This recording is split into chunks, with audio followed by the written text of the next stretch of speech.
ranking the 15 most important players in the Minnesota Twins organization on today's episode of Locked On Twins. You are Locked On Twins, your daily Minnesota Twins podcast, part of the Locked On Podcast Network, your team every day.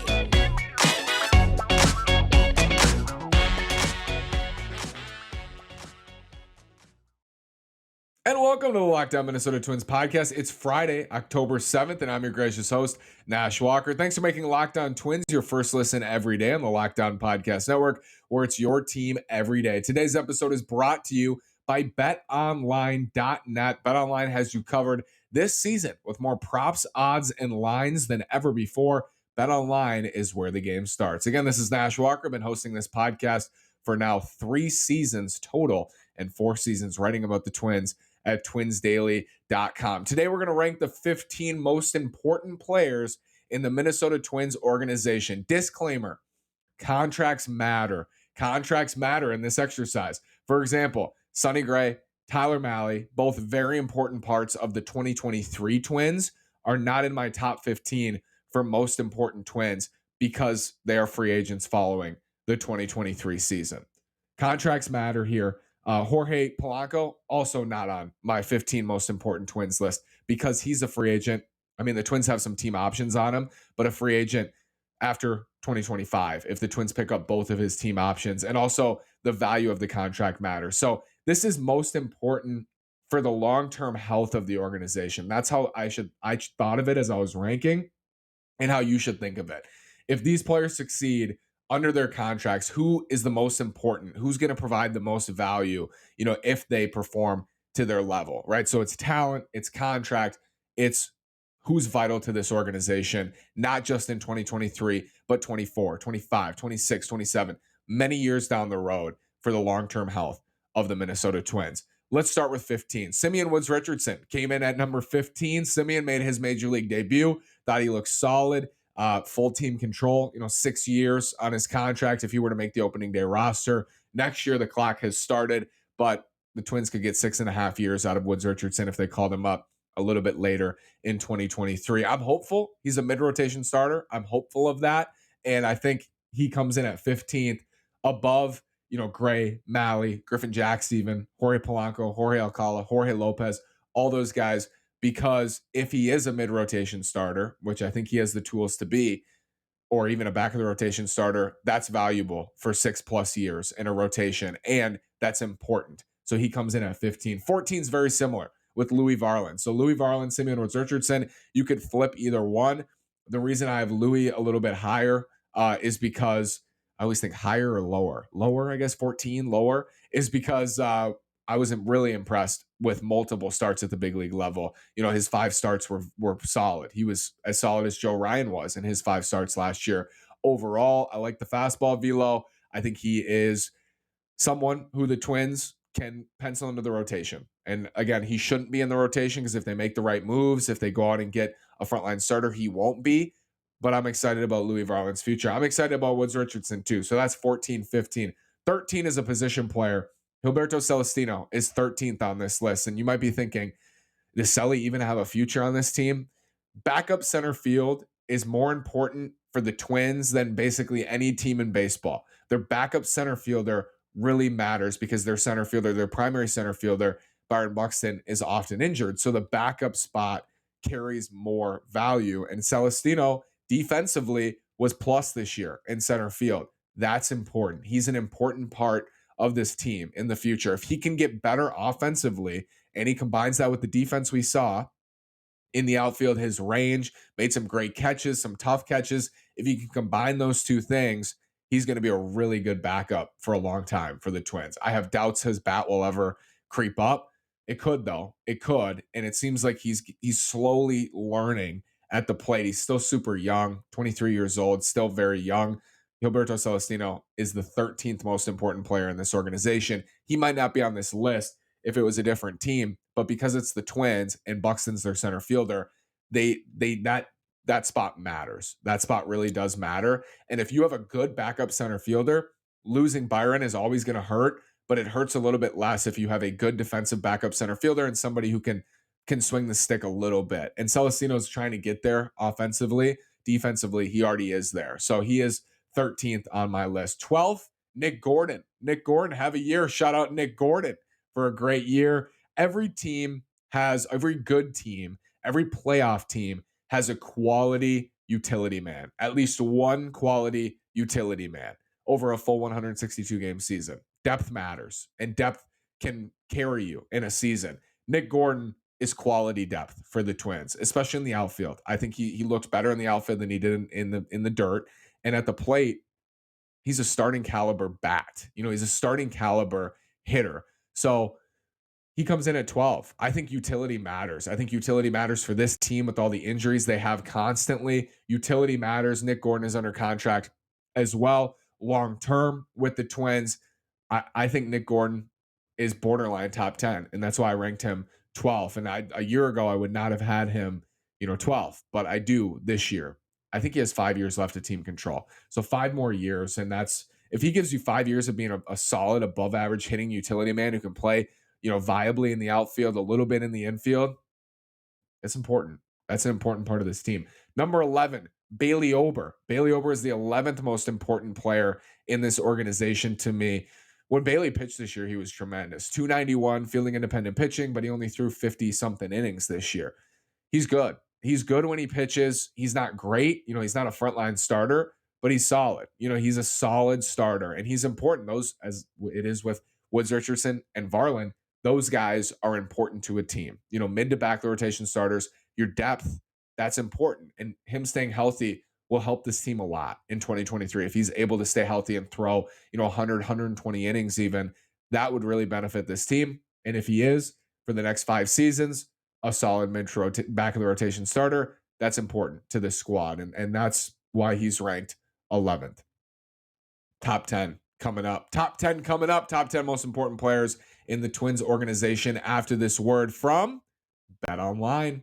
It's football season, and BetOnline has you covered. BetOnline.net is your number one source for football betting info this season. Find all the latest player developments, team matchups, news, podcasts, and in-depth articles and analysis on every game you can find. And as always, BetOnline remains your continued source for all your sport wagering information, with live betting and up-to-the-minute scores for every sport out there. The fastest and easiest way to check in on all your favorite games and events, including Major League Baseball, MMA, boxing, and golf. Head to betonline.net or use your mobile device to learn more. BetOnline is where the game starts. Again, it's not just football. BetOnline has you covered for a lot of different things. Baseball is so fun to play in the postseason at betonline.net. It is a great interface. It's easy to use. It's user-friendly. You can use it on your computer. You can use it on your phone. You can use it anywhere. betonline.net is where the game starts. The top 10 most important players in the Twins organization. Number 10 is Trevor Larnach. And Larnach has dealt with a lot of injuries. Second half of 2021, when the Twins sent him back down, he came up, he was very good, and then he was not, and the Twins sent him back down. He was plagued by a hand wrist injury, we heard after the season, and then immediately this year, at the beginning of this year, was awesome. Was really good before he got hurt. Defensively, he was leading baseball in defensive runs saved in the outfield, which is shocking. But he can play the outfield and he can hit for some power. He strikes out a lot, but his bat is important. He's a 35 home run bat in the middle of an order. And I think that's important to the Twins. They need that. And that's why he comes in at 10th. Ryan Jeffers is 9th. Because he's supposed to be, the catcher of the future for the Twins. He's supposed to be their primary young catcher. And I do think that we saw, and this is in comparison to what we see from Leon and Sanchez, so the bar is kind of lower, but we saw him start to adapt at the plate more this year, have more of a plan at times where he was drawing walks, he was spitting on tough sliders, he was catching up to some fastballs in the zone, where he looked much better offensively before the thumb injury. He was really starting to get on a roll at the plate. He is 9th. He's important. I don't think they're going to go out and sign a starting catcher. They might, they could, but I don't think they will. So Ryan Jeffers is 9th because he's their primary catcher. You could argue he should be lower on this list. He should be in the top 5, maybe even, because catcher's so important. defensively. And if you can get offense out of your catcher, look what Mitch Garver did in 2019. That changes an entire lineup. That changes a team. It can change the scope of an offense if your catcher can hit. Ryan Jeffers is important. He's a top 10 player in terms of importance in this organization. Joe Ryan is number 8. Joe, we've already seen it. He can be a mid-rotation starter. He was this year in his rookie season, 3.55 ERA. ERA was below league average, and he can fill in, as a good number 4 or 5 starter. And the reason he's, well above Ober, multiple spots ahead of Ober, multiple spots in front of Varland and Woods Richardson is because we've already seen it from him in a full season. We saw 145 innings of a mid-3s ERA. He can do it, and that's important for the Twins to get in 2023, 2024, 2025. A lot of years of Joe Ryan doing that. If he just replicated this season over and over and over, that's valuable. And that's vital to a rotation. And Joe Ryan comes in at number 8. Number 7, Yohan Duran. The Twins, looks like their closer. Like he's going to be, I have visions for Duran to be one of the best closers in Twins history. I think he can join, Nathan and Guardado and Aguilera and Perkins. I think he can join that group. He's that good. He's that important to this team too. If he stays healthy and he's your closer or your high leverage reliever, your highest leverage reliever for the next 5 years, man, that would be huge. That would be huge for this bullpen because your floor is higher. You already have a lockdown reliever. You're starting from you already have him. You don't have to go get him. You have him in your bullpen under team control for 5 more seasons. How huge would that be for the Twins? Massive for the Twins if that was the case. Again, for him, this is tough. It was tough. You could move Duran into the top 5. I would view that as a good argument, I think. Or if you gave me an argument, I would listen on that because it is important to have a lockdown reliever, and they have him for a long time. So he could be in the top 5. Number 6 is Brooks Lee. Brooks Lee, Twins first round pick. Maybe I'm putting too much pressure on Brooks Lee to be the guy, but I think he's the 6th most important player in the organization because he's a first round pick and because the Twins first round picks under this regime haven't really worked out. We'll see on Larnach. Brent Rooker didn't. Alex Kirilloff was in 2015 before this regime, but then Royce Lewis has been really injured. Keone Cavaco has done not a lot in the minors. Aaron Sabato is struggling mostly in the minors. Those are their first round picks. And it's important for one of them to pan out. And for Brooks Lee, the 8th overall pick in the draft, you have to hit. Like, I just feel like you have to hit on some first rounders. You just have to hit on them. And Lee, I think, has a chance to be a huge hit. If they get a big hit from Brooks Lee, that's a franchise-altering draft as well. That could be a franchise-altering draft pick if he becomes, a perennial all-star level player and he dropped to you in the draft because the Cubs took a pitcher and, the Rangers took Kumar Rocker. Potentially franchise-altering is something we remember. I don't want to put too much pressure on this kid though. He just became a professional, just came out of school, first-round pick, bright-eyed, bushy-tailed. He's brand new. We'll see. I think the talent's there.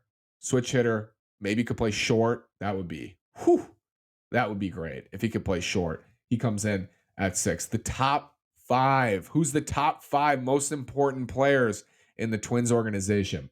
Number 5 is my Twins MVP from 2022. That would be Luis Arraez. You might be wondering, why is Louis not higher? Well, Louis got 3 more years on his contract. And I think if the Twins extend Luis Arraez, he could move up a couple spots, certainly. But he is this team's spark plug. It kind of goes, the offense sometimes goes with Louis. Like he gets them started. And if he doesn't, he's like the spark. He's like that, like a little match. Like if you were to light a match and then you start a fire, he's the match. He starts everything for them. He's really important to this lineup. Defensively, less important defensively, and a little bit of a, I don't want to use the word nuisance, but it's a weakness, his defense. Like playing him at first base is not ideal. It would be awesome if he could play third or if he could play second, viably. I think he can play second viably. I don't think he can play third viably. We saw it at the beginning of the year. It was awful. If you remember, Gio and Luis Arraez were forming a platoon at third base to start the season. And Louis was so bad at third that they just said, you're done. You're done at third base. They move him to first. It would be great if he could play somewhere else. But the reason he's still a top 5 player with an organization that has a lot of important players to their success, and you need 1 through 26, you need 1 through 40, you need 1 through 60 to win. He comes in at 5th because he is that spark plug. He is the guy who gets things going. When the Twins were at their best this year, it was when Luis Arise was at their best. It was when Luis Arise was getting them going. So he's 5th. 4th is Jose Miranda. Jose Miranda, 6 more full seasons under contract after this year. They have a lot of promising left-handed bats. Luis Arise is part of that. He's not promising, he's just good. But Larnach, Kirilloff, Wallner, Gordon, a lot of left-handed bats, and they need a second right-handed slugger to pair with Byron Buxton. I hope they get Carlos Correa and Miranda's your third, but I think Miranda can be that guy. I think Miranda can be their second right-handed slugger, and from how much time Buxton misses, that makes him even more important as their best right-handed bat. He's really, I mean, he's a key to this group. I think moving forward, I could potentially see them moving somebody out of a corner, trading somebody, whether it's out of the Urshela Miranda Arise, or I could see them doing that. It would be a huge shakeup and it would be shocking, borderline shocking, definitely surprising. I think Miranda is a big part of this team. I think he's a building block. I've used that term for him. He's a building block of the lineup, somebody you can plug and play every single day, and he crushes left-handed pitching, and he's right-handed, and that's important for this organization, more so because most of their bats are left-handed. Third is one of those left-handed bats. It's Alex Kirilloff. I think until he's no longer a Twin or until he's no longer playing baseball, I'm going to believe that Alex Kirilloff will break out. I just know that he can hit. I know he can hit, and we've seen glimpses of it. We've seen glimpses of what he can be when his wrist is feeling good and what he can do to this lineup. I mean, they were in Chicago. The Twins were in Chicago playing the White Sox, and I think this was one of their high points of the season.